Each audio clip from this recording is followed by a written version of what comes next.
அனைவருக்கும் வணக்கம். நான் உங்கள் உண்மை ஆனந்தவேல் பேசுகிறேன். வேலூர் மாவட்டத்திலிருந்து.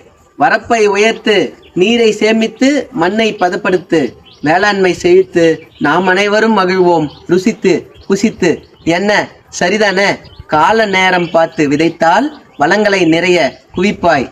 பாதுகாப்பிற்கு வளர்ப்பாய் நாட்டு நாய்.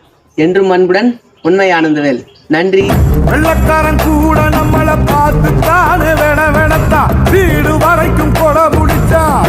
ஊர் உலகம் வாழத்தானே வீரத்தோட ஏர் முடிச்சோம். ஒத்துமைக்கே தேர் முடிச்சோம். பாசம்னா உசுர கொடுக்குண்டா நம்ம பரம்பரை. ரோஷம்னா உசுர எதுக்குண்டா. கல்லுக்குள்ளும் ஈர இருக்குண்டா. நம்ம கோபத்துல நிச்சயமா நியாயம் இருக்குண்டா. வரும் வரலாறு நம்ம பேரை சொல்லும்.